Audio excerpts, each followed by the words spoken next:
10મા ધોરણના બાળકને કે સાયન્સના વિદ્યાર્થીને આપણે જોઈએ કે માતા પિતા લાખો રૂપિયા ખર્ચીને ક્લાસીસ કરાવે છે, 100%. પણ એની સામે એને ટેબ્લેટ આપે છે, લેપટોપ આપે છે, ઇન્ટરનેટ ફેસિલિટીઝ આપે છે, પણ દિવસમાં કેટલી કલાક એની સાથે બેસે છે? જેના માટે તમે માનતાઓ માની, જેના માટે તમે દવાઓ લીધી, મારે આ કહેવું પડે, અને એના માટે તમને આટલો પણ સમય નહીં. સોશિયલ મીડિયા જે રીતે આમ કહેવાય ને કે આપણી પાછળ પડી ગયું પાછળ પડી ગયું છે, yes. આપણે શું વિચારીએ છીએ સેમ સેકન્ડ એ જાણી લે છે. યસ. હું હંમેશા કહું છું કે બહુ વધારે પડતી પ્રાઇવસી નકામી છે. ટેકનોલોજી આજના વિદ્યાર્થીઓ માટે અથવા તો પેરેન્ટ્સ માટે કેટલું વરદાન બન્યું છે?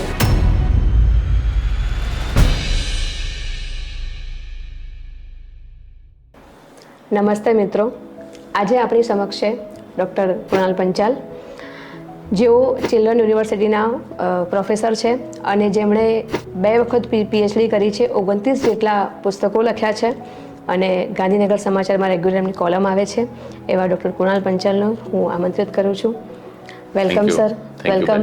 અને પેરેન્ટિંગના ક્ષેત્રમાં ઘણા વર્ષોથી કામ કરે છે, તો આજે પેરેન્ટિંગ, પરીક્ષા અને મોબાઈલ, આ 3 વિષય પર આપણે વાત કરીશું. એમાં તમારું જે જ્ઞાન છે એનો પ્રકાશ પાડશો. ચોક્કસ. વેલકમ. સો કૃણાલ સર, અત્યારે બોર્ડની એક્ઝામ ચાલે છે અને આપણને ખબર છે કે પરીક્ષાનો કેટલો ભય વિદ્યાર્થીઓ કરતાં માતા પિતામાં પણ કંઈક હોય છે, તો પરીક્ષાના ભારને હળવો કરવા માટે આપ શું કહેશો? પહેલા તો પરીક્ષાના નામથી જ આપણે વિદ્યાર્થીઓને ગભરાવીએ છીએ, ડરાવીએ છીએ. માતા પિતા વર્ષની જ્યારે શરૂઆત થાય છે ત્યારથી જે રીતે બાળકને પરીક્ષાના હાવમાં લઈ જાય છે, મને લાગે છે કે આ જ સૌથી મોટી ભૂલ છે. આપણે ત્યાં પરીક્ષા માટે શિક્ષણ છે કે શિક્ષણ માટે પરીક્ષા છે, આ જે ભેદ છે તે કદાચ માતા પિતા પણ જાણતા નથી. શિક્ષક કે શાળા પરીક્ષાને બાળકના જીવન સાથે જો જોડે તો મને લાગે છે કે એના હાવમાંથી દૂર થઈ શકાય, નીકળી શકાય. બીજું એક હંમેશા એવું થયું છે કે પરીક્ષાને છે ને સામાજિક નિસ્બત આપણે આપી દીધી છે.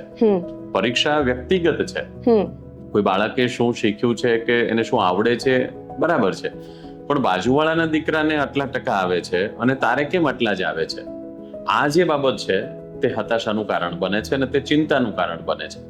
માતા પિતા પણ એવું કરે છે કે જ્યારે પોતાનું બાળક યુનિક છે, અમે ચિલ્ડ્રન્સ રિસર્ચ યુનિવર્સિટીમાં એવું કહીએ છીએ કે એવરી ચાઇલ્ડ મેટર્સ.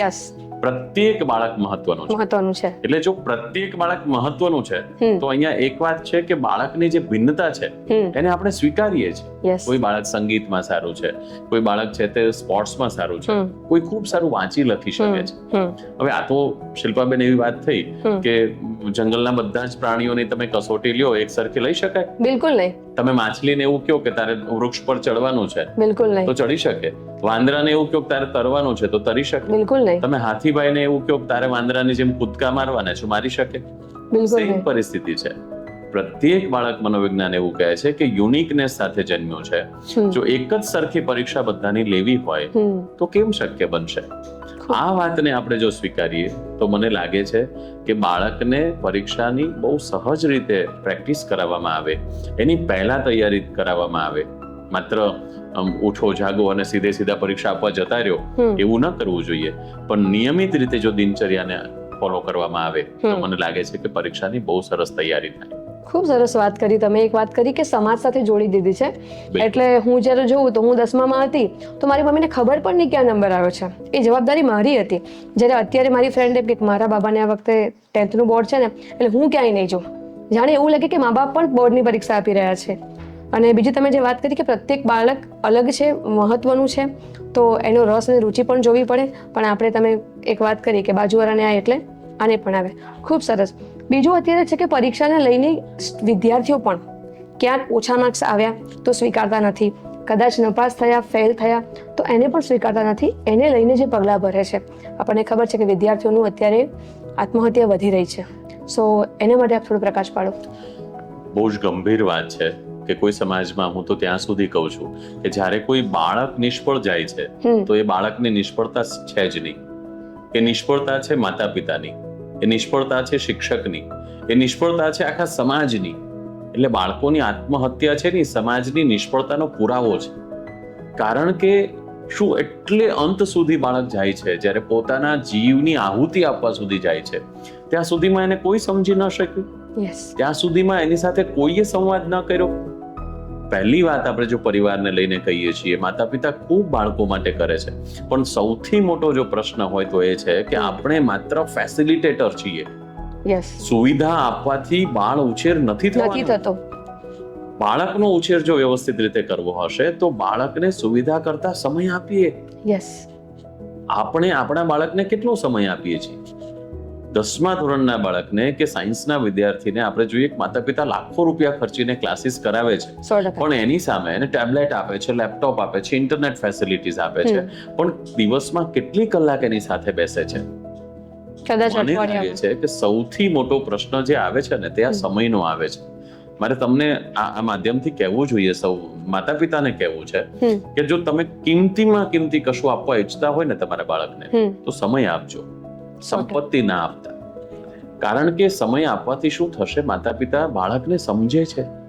આપણે ત્યાં તો ઉલટું છે કે માતા પિતા બાળકને સંભળાવે છે, સમજતા નથી. સંભળાવે છે એટલે આ ટિપિકલી એવું જ બને ને કે આમ કઈ પણ થાય છે તો તરત કે જો પેલા આમ કર્યું છે, પેલા તેમ કર્યું છે, તું આવું નથી કરતો, તું આવું નથી કરતો. એટલે હંમેશા જે નેગેટિવ ટોર્ચરિંગ છે એને લઈને બાળકો આત્મહત્યા સુધી જાય છે. સંભળાવવાની વાતથી મેં તમે કીધું એમ કે મોટા ભાગે મેં તારા માટે આટલી બધી ફીસ ભરી છે, હું મહેનત કરું છું, હું રજા નથી પાડતો, હું આ નથી કરતો, પણ તમે પૂછો બાળકને, તમે એને પૂછીને તમે લીધી છે સ્કૂલમાં એડમિશન, અથવા તમે રજા નથી પાડતા તો શું એના માટે નથી પાડતા? આવું પૂછતા નથી, થોપી બેસાડે છે. એટલે તમારી વાત એકદમ સાચી છે કે સંપત્તિ કરતા એને સમય આપો, અને સૌથી મોટું ઇન્વેસ્ટમેન્ટ જો કોઈ હોય તો બાળ ઉછેર. એટલે પ્રશ્ન વાત એ છે કે માતા પિતા એવી બાબતોને ધ્યાન ઉપર લે છે કે જે સીધી રીતે દેખાય છે. આજથી 20 વર્ષ પછીનું પોતાના બાળક સાથેનું તાદાત્મ્ય આજથી એને કલ્પના કરવી પડશે. આપણે ઇન્વેસ્ટમેન્ટ પ્લાન બહુ બધા પ્રકારના છે, શેર બજારમાં કે પછી રિયલ એસ્ટેટમાં કે પછી SIP માં રોકાણ માટેના બધા જ પ્લાન જાણીએ છીએ, પણ આજે આપણા ઘરમાં જે બાળક જન્મ્યો છે, જે આજે 2 વર્ષનો છે, એ 22 વર્ષનો થાય, એ 20 વર્ષની જર્નીમાં એનું તમારી સાથે તાદાત્મ્ય કેવું હશે, એના માટે જે ઇન્વેસ્ટમેન્ટ કરવાનું છે, ધેટ્સ અ ટાઈમ. મારે તમને એ કહેવું છે કે સમય છે. અને એ સમય આપીને બાળકની કેટલી બધી તોફાની અવસ્થાઓ હોય છે. સાવ નાનું બાળક હોય તો એ રમકડાઓથી રમે, એનું વિસ્મય કેવું હોય, એ પહેલી વખત પડે છે, વાગે છે, અને પહેલી વખત એને પોતાની જાતને બચાવવાનો જે પ્રયાસ કરે. તમે જો નાનું બાળક પડશે તો એને વાગશે એવી રીતે નહીં પડે, એકદમ ધ્યાન રાખીને પડે છે. એટલે એનો તો ઈશ્વરે આપેલી સહજ વૃત્તિઓની અંદર બાળકમાં સલામતીનો ભાવ તો છે જ, પણ પેરેન્ટ્સ તરીકે કે જ્યારે બાળક પડે છે ત્યારે પોતાના 2 હાથથી એને જ્યારે આપણે ઝીલી લઈએ છીએ, તેડી લઈએ છીએ, મને લાગે છે કે આ સલામતીનો ભાવ જીવનના પ્રત્યેક તબક્કે, માત્ર બાળક નાનું છે ત્યાં સુધી નહીં, એ બોલતું થાય, ચાલતું થાય, એ સંવાદ કરતું થાય, ડિમાન્ડ કરતું થાય, એ ટીનેજમાં પહોંચે. ટીનેજમાં 11 વર્ષથી લઈને દીકરા દીકરીઓ જે છે, તો એના જીવનમાં એના ક્લાસમેટ સાથેનું એનું બિહેવિયર, એના ટીચર સાથેનું એનું બિહેવિયર, એ શાળાએથી આવે પછી શું આપણી પાસે એટલો ટાઈમ નથી કે આપણે 5 મિનિટ એની સાથે વાત કરી શકીએ? મારે તો સૌ પેરેન્ટ્સને કહેવું છે કે અરે, જેના માટે તમે માનતાઓ માની, જેના માટે તમે દવાઓ લીધી, મારે આ કહેવું પડે, અને એના માટે તમને આટલો પણ સમય નથી, તો એવા તો ક્યાં તમે વ્યસ્ત થઈ ગયા છો? મને લાગે કે આ બાબત જો બાળકો માટે ધ્યાનમાં રાખશે પેરેન્ટ્સ, તો ગુજરાતનો કે ભારતના કોઈ બાળકે ક્યારે આપઘાત નહીં કરવો પડે. બહુ સરસ વાત કરી તમે કે સંપત્તિ કરતા સમય આપવાની જરૂર છે. અને ઘણા બધા એવા પ્રશ્નો છે. પેરેન્ટિંગ તો કહેવાય ને કે દરિયો છે, આપણે વાત કરીએ એટલી ઓછી પડે. અને તમે ને હું તો બિલકુલ અજાણ નથી કે બાળ ઉછેર કેટલો મહત્વનો છે. તમારા પણ 2 બાળકો છે, નાના, મારા પણ 2 બાળકો છે. આપણને ખબર છે કે બાળકો આપણી કેટલી રાહ જોતા હોય છે, અને જો આપણે એમને પૂછીએ કે તમને શું જોઈએ છે, તો પહેલા કહેશે મમ્મી તમારો સમય જોઈએ, હે ને? ખૂબ સરસ. અને અત્યારે જે બીજું એક છે કે ટેકનોલોજી ઘણી આગળ વધી રહી છે, અને હવે આપણે બાળકને અમુક સાધન આપ્યા વગર ચાલે એમ નથી. તો ટેકનોલોજી આજના વિદ્યાર્થીઓ માટે અથવા તો પેરેન્ટ્સ માટે કેટલું વરદાન રૂપ છે અથવા અવરોધ રૂપ છે, એના પર તમે થોડી વાત કરો. કોઈ પણ બાબતોના 2 પાસા હોય, જેમ આપણે કહીએ છીએ કે સિક્કાની 2 બાજુ છે, બરાબર? તો પોઝિટિવ અને નેગેટિવ બધું ખરાબ નથી. બધું સારું પણ નથી, પણ ઉપયોગ કેવી રીતે કરવો એ આપણા ઉપર આધાર રાખે. યસ. સાવ સાદું ઉદાહરણ લઈએ કે રસોડામાં રસોઈ બનાવો છો તમે, તો શાકમાં કેટલું તેલ નાખવું તમે સમજી શકો છો. શાક પ્રમાણે ભીંડામાં થોડું વધારે જોઈએ, રસાવાળું હોય તો ઓછું જોઈએ. જો તમે સાત્વિક વિચારો છો કે ભાઈ શરીરને શું નડે, શરીરના માટે કયું સપ્રમાણ હોવું જોઈએ, તો તમે બધું સપ્રમાણ કરો છો ને. Yes, of course. બદલાયેલી વ્યવસ્થાઓમાં આપણે આપણા ડાયટ ઉપર બહુ ફોકસ કર્યું છે. યસ. અને કહેવું જોઈએ કે આપણે બધા હેલ્થ કોન્શિયસ બન્યા છીએ. યસ. યોગથી લઈને બહુ જ બધા એવા આયામો ભારતમાં, જે રીતે વિકસિત ભારતમાં, હું તો ગૌરવ સાથે આપણે કહેવું જોઈએ કે હવે પછીનું ભારત છે એ કંઈક જુદા પ્રકારનું હશે. આવા વિઝનને લઈને જ્યારે આપણે ચાલીએ છીએ ત્યારે મને લાગે છે કે સ્વાસ્થ્યની જેટલું જ મહત્વનું કામ એ પેરેન્ટિંગનું છે. અને એ પેરેન્ટિંગમાં શું હોવું જોઈએ, તો ટેકનોલોજી છે એ સુવિધા છે, પણ એની સાથેની જે સંવેદના છે એ જ્યારે જુદી રીતે જોડાય છે, નેગેટિવ રીતે જોડાય છે, ત્યારે બહુ જ બધા પ્રશ્નો આવે છે. મારે તમને કહેવું જોઈએ કે સોશિયલ મીડિયા જે રીતે આમ કહેવાય ને કે આપણી પાછળ પડી ગયું છે. આપણે શું વિચારીએ છીએ સેમ સેકન્ડ એ જાણી લે છે. યસ. આજ સુધી આપણે એવું કહેતા હતા કે માણસને કોઈ પારખી શકતું નથી, ઓળખી શકતું નથી. તમારો એક મોબાઈલ ખાલી અમે જોઈએ ને તો તમારા વ્યક્તિત્વને આપણે માપી શકાય છે. 100%. એમાં આવતી જાહેરાતો તમારા સ્વભાવને, તમારી ડિમાન્ડને, તમારા વિચારને પ્રદર્શિત કરે છે. 100%.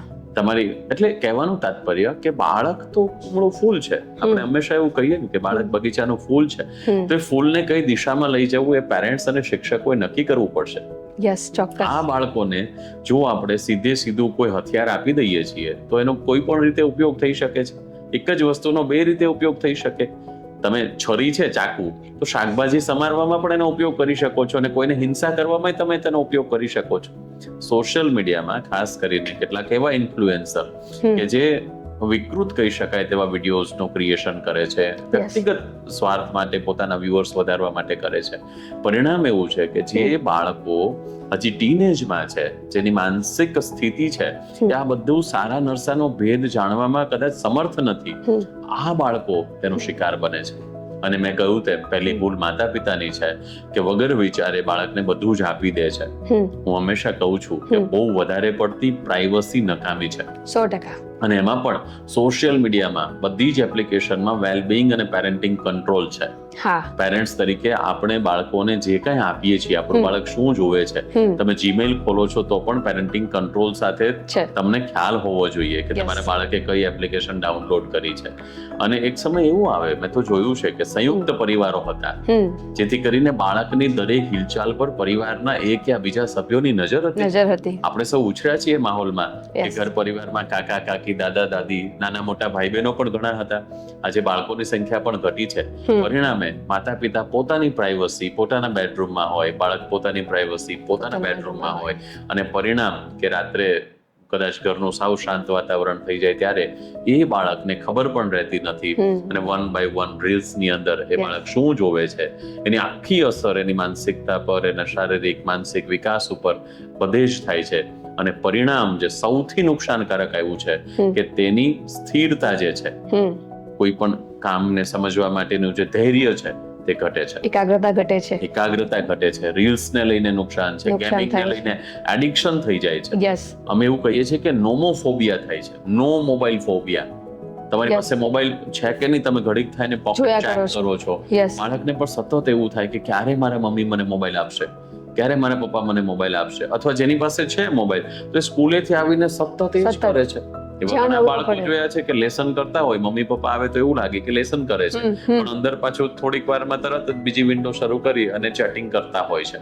એટલે મને લાગે છે કે પેરેન્ટ્સ તરીકે, માતા પિતા તરીકે આપણા જીવનની સૌથી મહત્વની જો કોઈ અગ્રિમતા હોય, પ્રાયોરિટી હોય તો એ બાળક છે. સંયુક્ત કુટુંબની તમે વાત કરી જ્યારે, ત્યારે મને ખબર છે કે આપણી આસપાસ હું ઉછરી છું, મારી મમ્મીને ખબર પણ ના હોય, હું બાજુવાળા પડોશીના ઘરે જઈને જમી આવું. જ્યારે એક એ પણ આજે થયું છે, એક તો સિંગલ ચાઇલ્ડ થયું છે, પેરેન્ટ્સ વર્કિંગ થયા છે, એટલે બાળક ક્યાંક ને ક્યાંક એકલું રહે છે. સો મોબાઈલ કઈ ઉંમરે આપવો જોઈએ ને કેટલો સમય આપવો જોઈએ? મોબાઈલ બાબતે મને એવું લાગે કે પહેલા તો બાળકમાં સારા અને ખરાબનો ભેદ છે તે સ્પષ્ટ કરી દેવો જોઈએ. કોઈ પણ વસ્તુમાં સારા ખરાબનો ભાવ, જેમ કે ખાવાની વસ્તુ આપણે આપીએ છીએ તો આપણે એવું કહીએ કે બેટા આટલું ખવાય, આ વધારે નહીં ખાવું જોઈએ, બરાબર છે. તો મોબાઈલમાં શું વાપરવું જોઈએ, શેના માટે તેનો ઉપયોગ કરવો જોઈએ, આ સ્પષ્ટ રાખવું જોઈએ. બીજું કે બાળકમાં મેચ્યોરિટી નથી, એટલે જ આપણે એને બાળક કહીએ છીએ, કારણ કે એમાં મેચ્યોરિટી નથી. એટલે થાય એવું કે કુદરતી રીતે દરેક વ્યક્તિનો સ્વભાવ કે રસ રુચિ ઘડાયા હોય છે. હા, એક એવું પણ છે કે એને ઘરમાં આજ સુધી શું જોયું છે, જે જોયું હશે એવું એ એમાં કરશે. જેમ કે હું ઘરે આવું છું સાંજે મારા ઓફિસના કામથી કે થાકથી, મનોરંજન માટે કદાચ હું સતત મોબાઈલમાં રહું છું, તો મને જોતી મારી દીકરી કે મને જોતો મારો દીકરો, એને પણ મોબાઈલમાં રસ પડશે. એના બદલે હું મારા થાકના સમયે અથવા તો એવું કહેવાય કે આમ આખો દિવસ પસાર થયો હોય પછી રિફ્રેશમેન્ટ માટે કોઈ પુસ્તક લઈને વાંચવા બેસું, તો મારા બાળકો પણ મને જોઈને પુસ્તક લઈને વાંચવા બેસવાના છે. હું કોઈ સારી એવી વાત કે પ્રસંગ કરું, અથવા તો હું કોઈ વાર્તા કરું, કે હું કોઈ ગીત ગાઉં, કે એની સાથે રમું કે અભિનય કરું, તો એ બાળકની પ્રવૃત્તિ છે ને એ મોબાઈલ છોડવાની બનશે. મારું એવું કહેવાનું છે તમને કે મોબાઈલ આપવાની કોઈ ઉંમર ડિસાઈડ ન કરી શકે. હા, એટલીસ્ટ એટલું તો પાક્કું છે કે એટલીસ્ટ 6 કે 7 વર્ષ સુધી તો બિલકુલ નહીં આપવો જોઈએ. શું વાત કરો છો? બિલકુલ. તો એટલા માટે મેં પૂછ્યું, તમે 6-7 વર્ષ કહો છો, આજે હું જોઉં છું હાલતા ચાલતા 2 વર્ષનું બાળક હોય એટલે એમ પૂછે કે એ જમતો નથી અથવા જમતી નથી, એટલે એને ખાવા પૂરતું જ આપું છું, અને પછી એવું થાય છે કે જો મોબાઈલ લઈ લો તો એ બાળક ખાતું નથી. બિલકુલ, આ બહુ જ મોટો પ્રશ્ન છે. અમે ચિલ્ડ્રન્સ રિસર્ચ યુનિવર્સિટીમાં એક સંશોધન કર્યું તો અમને તારણો મળ્યા છે કે અત્યારે 3 થી 6 વર્ષના બાળકો, જેને આપણી રાષ્ટ્રીય NEP ના સંજોગોમાં આપણે એને ફાઉન્ડેશનલ સ્ટેજ કહીએ છીએ, તો આ ફાઉન્ડેશનલ સ્ટેજના 3 થી 6 વર્ષના જે બાળકો છે એમાંથી 73% બાળકો મોબાઈલ વગર જમતા નથી. 73% બાળકો મોબાઈલ સામે રાખ્યા વગર જમતા નથી. પ્રશ્ન એ થાય છે શિલ્પાબેન કે બાળકને મોબાઈલ સામે રાખીને જ્યારે જમે છે ત્યારે એની સ્વાદેન્દ્રિય, એની સ્પર્શેન્દ્રિય એ શું ખાય છે તેને ખબર રહેતી નથી. આવું લાંબો સમય સુધી થાય એટલે એવું થાય કે બાળક મોબાઈલ વગર જમી જ ના શકે. અને એને લઈને આપણે અત્યારે જોઈએ છીએ તો ઓબેસિટી બહુ જ મોટા પ્રશ્નો છે. બહુ જ મોટા નાની ઉંમર હોય ત્યારે જંક ફૂડ ના લઈને, અને ખાસ કરીને કોરોના પછીના સમયમાં વધારે આ થયું છે. 2020 થી લઈને 25 સુધી, એટલે અત્યારે જે બાળકો 5 વર્ષના છે, આ બધા બાળકોને કોરોના ટાઈમમાં બહુ જ બધી વખત એવું થયું. કારણ કે હું તો કહું છું કે માતા પિતાને પણ અમુક વસ્તુ નથી આવડતી. બાળક સાથે કેમ સમય પસાર કરવો એના પણ એને ટ્યુશન્સ લેવા પડશે. 100%. કારણ કે શું કરે, ચાલો બાળક સાથે બેઠા તો શું કરે, નથી વાર્તા આવડતી, નથી ગીત આવડતું, નથી અભિનય ગીત આવડતો, નથી પોતાના જીવનને અભિવ્યક્ત કરવાની કળા પણ કદાચ એની પાસે નથી. સૌથી મોટું કંઈક છે કે એ લોકો ફિઝિકલ પણ એટલા એક્ટિવ નથી કે દોડી શકે, રમી શકે, કૂદી શકે, અને મેદાન પણ ઘટી રહ્યા છે, આપણે જોઈ રહ્યા છે. એક એ પણ એમ થાય કે ક્યાંક બાળક માટે દુર્ભાગ્ય છે કે એના માટે રમવા માટે મેદાન નથી, જે તમારા ને મારા સમયે હતું. પણ મને લાગે છે કે સુવિધાઓ બધી છે. આપણે જો શોપિંગ મોલમાં શોપિંગ કરી શકીએ છીએ, આપણે બીજા ઘણા હોટેલોના બિલ ચૂકવીએ છીએ, તો પછી જીમનું બિલ કેમ નથી ચૂકવી શકતા? એ વાત પણ ખરી. મેં જોયું છે કે વિકસિત દેશોમાં ઘણા બધા મિત્રો કેનેડામાં અને અમેરિકામાં છે ને વાત થાય તો મને એમ થાય કે આ રાષ્ટ્રો આગળ છે એનું કારણ એ છે કે જેમ વ્યક્તિ નોકરીએ જાય તો એની નિયમિતતા હોય ને કે ઓફિસનો સમય 10:30 વાગ્યાનો છે તો જવું જ પડે, પહોંચવું જ પડે. એવી રીતે જે વિકસિત રાષ્ટ્રો છે ત્યાંના લોકો જીમમાં જાય છે, એટલે પોતાના હેલ્થ બાબતે બહુ જ કોન્શિયસ છે. એટલે આપણે લોકો શું છે કે બહાના બનાવતા શીખી ગયા છે, અને આ બહાના મને લાગે છે કે ક્યાંક ને ક્યાંક આપણને બાળક જોશે તો બાળકે એવા બહાના કરવાનું છે. બરાબર છે. એટલે હેલ્થ પ્રત્યેનું કોન્શિયસ. તમે 24 અવર્સ ઇન્ટરનેટ કનેક્ટિવિટી છે હવે આપણી પાસે બહુ સરસ મજાની. એની ટાઈમ તમે યોગ માટેના વિડીયો સ્ટાર્ટ કરો એટલે તમે બધું જોઈ શકો છો ને. પોતાના પિતાને કે મમ્મીને સવારમાં 6 વાગે ટીવી સામે બેસીને યોગ કરતા કોઈ બાળક જોવે તો એ પણ બાજુમાં આસન નાખીને કરવાનું કે નહીં કરવાનું? 100% તો જો ફિઝિકલ ફિટનેસની મેટર ભલે ટીવીમાં જોવે છે, લેપટોપમાં જોવે છે, કંઈ પણ જે સુવિધા હોય તે રાખીને જોવે, એને ખબર પડશે બાળકને. કાંઈ નહીં તો મોબાઈલ સામે રાખીને પણ કરી શકાય. બાળકને ખબર પડશે કે આનો ઉપયોગ આ માટે કરવાનો છે. એટલે તમે વાત કરી એમ કે આપણે ટીવી કે લેપટોપ જે જોઈએ છે, જેમ કે મારું મોટા ભાગે લર્નિંગ ચાલતું હોય તો હું લેપટોપ કે ટીવીમાં લર્નિંગ જ જોતી હોઉં, તો મારું બાળક શું કરશે? એ બેસીને એ પણ જોશે, એ પણ સાંભળશે, કંઈક એ પણ 2 વાત શીખશે. એટલે બાળક આપણે કહીએ એના કરતા આપણે જે કરીએ છીએ આપણું અનુકરણ કરે છે. બિલકુલ. સો બહુ સરસ કે પેરેન્ટિંગ એ હર પલ હર ક્ષણે તમારે તમારી અંદર ધ્યાન રાખવાનું છે. જો ખરેખર તમે તમારા બાળક માટે કંઈક સારું ઈચ્છો છો, એ ખાલી સંપત્તિ નહીં પણ સમય. બિલકુલ. મને એક વાત કહેવી છે કે ગાંધીજી એવું કહ્યું હતું કે ઈશ્વરે મારી પ્રાર્થનાનો જવાબ ક્યારે ન આપ્યો હોય તેવું બન્યું નથી. એટલે અહીંયા પ્રાર્થનાનું મહત્વ ગાંધીજીએ કહ્યું, વાંચનનું મહત્વ પણ બહુ જ બધા લોકોએ કહ્યું. રમતના મહત્વ માટે સ્વામી વિવેકાનંદે તો ત્યાં સુધી કહ્યું કે હું ફૂટબોલના મેદાનમાં 2 કલાક રમું ને તો મને ભગવદ્ ગીતાના પાઠ કંઠસ્થ કરવામાં બહુ સરળતા રહેતી હતી.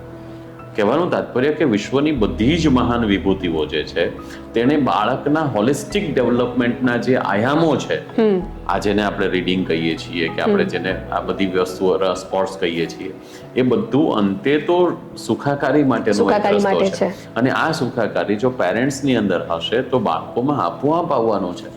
એટલે આમ કહેવાય ને કે ઉપદેશ આપવા કરતા આચરણથી જે કરીએ એ બહુ જ લાગુ પડે છે. અને પેરેન્ટિંગમાં તો 100%, કારણ કે બાળક કંઈ સલાહથી શીખતો નથી. બાળકની સામે તમારે નમૂનાના પાત્ર બનવું પડે. બાળકની પાસે તમારે પોતે અનુકરણ કરવું પડે. જો આવી રીતે કરીએ તો મને લાગે છે કે ખૂબ સારું કામ થઈ શકે. તમે વાંચનની વાત કરી એટલે મને વાંચનનો ખૂબ શોખ છે. અને મારા બાળકોને પૂછો તો હું ટ્રાવેલમાં ક્યાંય પણ જાઉં તો મારી પાસે એક બુક હોય. અને રાત્રે ફ્રી બેસીએ એટલે હું એમ કહું કે એક પેજ વાંચો. તો આજે મારું નાનું 8 વર્ષનું બાળક છે ને, એ પણ એક પેજ વાંચે, મારા બંને બાળકો. અને મેં એક લાઇબ્રેરી નાની એવી વસાઈ છે. એટલે તમે વાત કરી એટલે મને યાદ આવ્યું કે મને કોઈ એમ કહે કે તમારો ફ્રી સમય ક્યાં વિતાવો છો, તો હું કહું લાઇબ્રેરીમાં. સો તમે માતાઓને શું મેસેજ આપશો? કે માતાઓ પાસે ઘણો સમય હોય છે. ચલો, પિતા તો આપણે અત્યારે જે ભાગદોડ લાઈફસ્ટાઈલ છે એમાં વ્યસ્ત હોય, પણ માતાઓ પાસે ઘણો સમય હોય છે. તો એ માતાઓએ સમયનું ઇન્વેસ્ટમેન્ટ કેવી રીતે કરે જેથી કરીને એક કહેવાય ને કે શિવાજી અને વિવેકાનંદ જેવા બાળકોનો ઉછેર થાય? માતાઓ ખૂબ કરે છે, પણ મને લાગે છે કે એને થોડું શેડ્યુલિંગ કરે. માટે તમારા માધ્યમથી કહેવું છે કે દરેક માતાએ તે પણ પોતાના સ્વાસ્થ્ય માટે વિચારવાની જરૂર છે. તમે ગ્રામીણ બહેનોને લેશો તો વહેલી સવારથી એટલા બધા ઘરકામ કરે છે કે એને પોતાનો ચહેરો કાચમાં જોવાનો પણ સમય રહેતો નથી. ક્યાંક શહેરની અંદર આવીએ તો વર્કિંગ વુમન્સ છે કે જે વહેલી સવારથી એ પણ ઘરમાં ટિફિન બનાવવાથી લઈને ઓફિસ જવાથી લઈ ઓફિસના ટેન્શન ને કામ એટલું બધું કરે છે કે ક્યાંક એને પણ સમય રહેતો નથી. એટલે મારે તો કહેવું જોઈએ કે બહેનોની તો બહુ બેવડી ભૂમિકા છે. આજે તો અર્નિંગમાં પણ ભાઈઓની સમાંતર બહેનો ઊભી છે, ત્યારે બહેનોએ વિશેષ આયોજન કરવું પડશે. નોકરી કે વ્યવસાય કરતી માતાઓ કે બહેનો છે તેમણે પોતાના બાળકની પ્રાયોરિટી નક્કી કરવી પડશે. જીવનમાં પોતાના વ્યક્તિગત શોખ પણ હોઈ શકે, પણ બાળકના ભોગે તો ક્યારેય ન હોવા જોઈએ. ડોક્ટર ઉર્મિલાબેન શાહનું પુસ્તક છે અને મેં એનો સંશોધનનો સાર લખ્યો છે કે અત્યારે 40 વર્ષથી નાની જે મહિલાઓ છે તેના માટે જીવનમાં એના બાળક કરતા બીજી ઘણી પ્રાયોરિટીઝ જોવા મળી છે. મને લાગે છે કે જ્યારે આપણે કોઈ બાળકની માતા બનીએ છીએ કે પિતા બનીએ છીએ તો જીવનની બધી પ્રાયોરિટીઝને એક બાજુ મૂકવાની તૈયારી હોય તો જ માતા પિતા બનવું જોઈએ. જવાબદારી વાળું કામ, મોટી જવાબદારી. માતા કે પિતા થવું એ એક્સિડન્ટ નથી. It's not by choice, not by chance. It's by choice. It's by choice. અને મને લાગે છે કે એક કુદરતમાંથી એક એવું તત્વ કે જે તમારા એમ કહેવાય ને કે તમારા થકી દુનિયામાં આવે છે, તો પછી એની જવાબદારી તો તમારી જ બને ને. અને એના માટે કદાચ ગમે તેટલું જતું કરવું પડે તો એ કરવાની તૈયારી પ્રત્યેક માતાએ રાખવી જોઈએ. એટલે જે પોતાની જાતને ઓગાળી શકે એ જ સાચી માતા બની શકે. સાચી માતા. ખૂબ સરસ કે ત્યાગ અને સમર્પણ બિલકુલ જે માતામાં. સો પિતા માટે આપ શું કહેશો? કે આપણે એક વિદેશથી તો ખબર નથી પણ ભારતીય કલ્ચરમાં છે કે બાળું છે તો કે મમ્મી, અચ્છા પહેલો નંબર કોણ લાવ્યો તો કે ફેલ થયો, મમ્મીએ ધ્યાન નથી આપ્યું, હે ને? સો આના માટે પિતાની ભૂમિકા શું છે? કેમ કે તમે પણ એક પિતા છો, પ્રોફેસર છો, બહુ જ બધી જવાબદારી છે. તેમ છતાં પણ પિતાને તમે એક મેસેજ આપવા માંગો, પિતાનો રોલ શું? પિતાની એવી કઈ ભૂમિકા? મારી દ્રષ્ટિએ પિતાનો પણ બેવડો રોલ છે. હવે આપણે એક સમય એવું કહેતા હતા કે જીવન રથના 2 પૈડા એ માતા પિતા છે કે પતિ પત્ની છે. તો જો 2 પૈડાની વાત કરીએ છીએ તો બંને પૈડા એક સરખા હોવા જોઈએ, મોટા કે નાના ન હોવા જોઈએ. બધી જવાબદારી બિલકુલ માતાની નથી. હું તો એક પિતા તરીકે જવાબદારી સાથે કહું છું કે જ્યારે આમ ઘરમાં એવું લાગે કે મારા પત્ની છે તે થાક્યા છે તો હું પોતે રસોઈ બનાવું છું. મારી દીકરીને ખૂબ ગમે કે અરે આજે પપ્પા રસોડામાં છે. એટલે ઘરનો એ જે માહોલ બને છે, જ્યારે ક્યારેક કોઈએ કલ્પના ન કરી હોય ત્યારે અચાનક જ કંઈક ટ્રીપનું આયોજન થઈ જાય, ક્યાંક ફરવા જવાનું આયોજન થાય, ઘરની કોઈ એવી જવાબદારીનું આયોજન થાય તો એમાં પપ્પા તરીકે અગ્રેસર રહેવાનું છે. એટલે માત્ર પિતા તરીકે અથવા તો એક પુરુષ તરીકે ઓર્ડર આપવો અથવા તો અમુક રીતે જે પરંપરાગત રીતે ક્યારેક વર્ષો પહેલા થતું હતું જે મેં જોયું છે, તો એવું હવે નથી. પિતાએ પણ ઘરની વ્યવસ્થા જોઈને તેમાં સહભાગી થવાનું છે. માત્ર સ્ત્રી જ બાળકની જવાબદારી કરે તેવું ન હોય. એટલીસ્ટ પિતા તરીકે સાંજે કોઈ એક વિષય જો તમને ભણાવતા આવડે અથવા જો તમારા બાળક સાથે, કારણ કે બાળક સાથે સમય આપવાનો છે, તો શું કરી શકાય? તો બાળકને સાથે રહી તેના વિષયોની ચર્ચા કરી શકાય. કાંઈ નહીં તો ઓફિસેથી આવ્યા પછી બાળકની પાસે બેસી એની માથે હાથ ફેરવી બાળકને સાથે સંવાદ કરી શકાય. અને આ સંજોગોમાં ડાઇનિંગ ટેબલ ઉપર જમતી વખતે, સૂતી વખતે બાળક સાથે સંવાદ કરવાની કેટલો બધો તક અને ચાન્સ રહ્યો છે. પેરેન્ટ્સ તરીકે, પિતા તરીકે મને લાગે છે કે જો આ બધી જ બાબતોમાં, બીજું બાળકો તમારો વ્યવહાર પણ જોવે છે. એટલે પિતા જ્યારે એક પતિ તરીકે પત્ની સાથે જે વ્યવહાર કરે છે એના પરથી બાળકો શીખે છે કે મારા પપ્પા જો મમ્મી સાથે કેવી રીતે વાત કરે છે. એટલે એમાં સમતાનો ભાવ હોય ને. આપણે જ્યારે હમણાં જ 7મી માર્ચ આવી રહી છે, વિશ્વ મહિલા દિવસ આવી રહ્યો છે, 8મી માર્ચ આવી રહી છે, વિશ્વ મહિલા દિવસ છે, તો આપણે મહિલાઓના સન્માનની વાત કરીએ પણ ઘરે પત્ની સાથેના વ્યવહારમાં એ રુજુતા છે કે કેમ? દીકરી સાથેના વ્યવહારમાં એ રુજુતા છે કે કેમ? મને લાગે છે કે જો આવું થોડું ધ્યાન રાખીએ તો સાચા અર્થમાં આપણા બાળકો જે આપણને જોઈને શીખવાના છે એ સારું કરે. એટલે પિતાને તો હું ચોક્કસ કહીશ કે ઘરની બધી જવાબદારી એ માતાની નથી, બની શકે તેટલું મદદ કરીએ તો વાતાવરણ બહુ સારું થશે. તમે પિતાની વાત કરી એટલે મને યાદ આવ્યું કે મારા ઘરમાં મારા સસરા, એ મોટા ભાગે હું પરણીને આવી એટલા વર્ષોથી જોઉં છું કે દાળ શાક સવારે એ જ બનાવે અને મારા સસુ રોટલી કરે. એટલે મારા હસબન્ડ પછી એમાંથી થોડું શીખ્યા કે ચલો તો એ આજે પણ મને મદદ કરાવે ને એમાંથી એ ટ્રાન્સફર મારા બાળકોમાં થયું.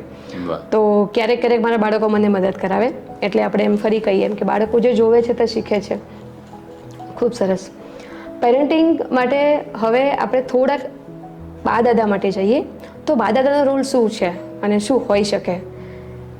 પહેલા તો જે ઘરમાં બા અને દાદા છે એ ઘરના બાળકો બહુ જ નસીબદાર છે. ઘરમાં જેટલા સભ્યો વધારે તેટલો બાળકનો વિકાસ વધારે સારી રીતે થાય, બાળકનો ઉછેર વધારે સારી રીતે થાય.